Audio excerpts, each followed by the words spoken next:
اللہ فرماتا وہ وقت کب آئے گا جب قرآن تمہاری زندگی میں اتر آئے گا، وہ وقت کب آئے گا جب اللہ کا ذکر تمہاری زندگی میں اتر آئے گا۔ زندگی تو جا رہی ہے، جوانی آئی، بڑھاپا آیا، لیل و نہار نے وقت بدلے، چرخ نے اپنے تیور تبدیل کیے، حکومتیں تبدیل ہوئی، زمانے تبدیل ہوئے، تو جہاں کھڑا تھا وہیں کھڑا رہا۔ 40 سال عمر عزیزت گزشت، مزاج تو از حال طفلی نہ گشت۔ سعدی کہتے ہیں 40 سال عمر گئے لیکن تیرا بچپنا نہیں گیا، اور رومی کہتے ہیں داڑھی تیرے بعد آئی اور سفید ہو گئی اور تو کالے کا کالا ہی رہا۔ تیرے اندر نور نہیں آیا، تیرے اندر روشنی نہیں آئی، یہ تیرے بعد آئی اور پھر سفید بھی ہو گئی، لیکن تو ابھی تک کالے کا کالا ہے۔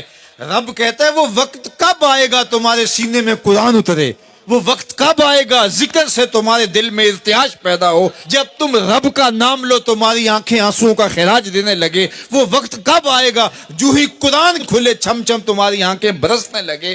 علم یعنی للذین آمنوا، وہ وقت کب آئے گا اہل ایمان کے لیے، ان تخشع قلوبہم لذکر اللہ وما نزل من الحق۔ اللہ اکبر، اللہ ہمیں وہ آج دن نصیب کر دے کہ قرآن سے یوں جڑ جائیں کہ قرآن کو پڑھیں، قرآن کے حرفوں سے نور پھوٹتا ہوا، درد پھوٹتا ہوا ہماری روحوں میں اترنے لگے، ہمارے قلوب میں اترنے لگے، اور ہماری آنکھیں آنسوں کا خراج دینے لگے۔ اب میں اور آپ دیکھیں ہماری زندگی قرآن کے ساتھ، اللہ کے ذکر کے ساتھ، اس کی یاد کے ساتھ کہاں تک جڑی ہوئی ہے۔ ہماری زندگی میں کہے کتنے ہیں، تفکرات کتنے ہیں، ہماری زندگی میں ٹھٹھے اور مذاق کتنے ہیں، اور عبرت حاصل کرنے کے مواقع ہماری زندگی کے اندر کتنے ہیں۔ پھر ارشاد فرمایا اعلموا، جان لو، انما الحیات الدنیا لعب و لہو و زینت و تفاخر بینکم، یہ دنیا ہے کیا جس کے پیچھے تم نے سب کچھ برباد کر دیا۔ سب سے قیمتی اثاثہ تو دل تھا، اس دل کو بھی دنیا کے لیے وار دیا۔ یہ دل تو رب نے اپنے لیے بنایا تھا، اے دل حجرہ رب سچے دا، یہ اس سچے رب کا حجرہ تھا۔ قلوب المومن عرش اللہ، مومن کا دل تو اللہ کا عرش تھا، لیکن اس عرش پہ بھی غیروں کو بٹھا لیا تو نے۔ جو تخت اس کا تھا، جس تخت پہ اس کی تجلیات کا نزول جلال ہونا تھا، اس دل پہ درہم و دینار اور ڈالر اور پاؤنڈ اس دل کے اوپر بٹھا لیے، یہ دل کے اوپر بٹھا لیے۔ یہ دل تو حجرہ رب سچے کا تھا، تو نے اس دل کو بھی اجاڑ دیا۔ تو یہ دنیا جس کے لیے تو نے سب کچھ کیا ہے کیا؟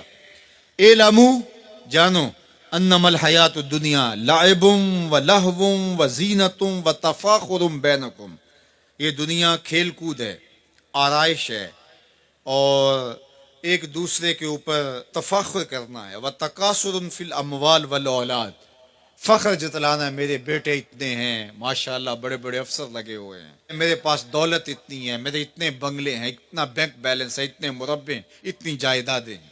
انسان ساری زندگی یہی کرتا رہتا ہے۔ وما الحیات الدنیا الا متاع الغرور، اور جو دنیا کا ساز و سامان ہے سوائے دھوکے کے سامان کے اور کچھ نہیں ہے۔ دنیا کے لیے تو دوڑ لگاتے ہو، باہمی رقابت بھی ہوتی ہے، ایک دوسرے سے آگے بڑھنے کی کوشش بھی ہوتی ہے۔ اللہ فرماتا ہے آؤ مسابقت کرو، آگے بڑھنے کی کوشش کرو، الی مغفرتن، مغفرت کی طرف، من ربکم، جو تمہارے رب کی طرف ہے، وجنتن ارضھا کعرض السماء والارض، اس جنت کی طرف آگے بڑھنے کی کوشش کرو جس کی چوڑائی زمین و آسمانوں کے برابر ہے۔ زمین و آسمانوں کو پھیلا دیا جائے تو یہ جنت کی چوڑائی بنتی ہے، جس کی چوڑائی اتنی ہے اس کی لمبائی کتنی ہوگی۔ تو فرمایا اس دنیا کے لیے تو بھاگتے ہو جو ختم ہو جانے والی ہے، آؤ بھاگو اس جنت کی طرف جس کی چوڑائی زمین و آسمان کے برابر ہے۔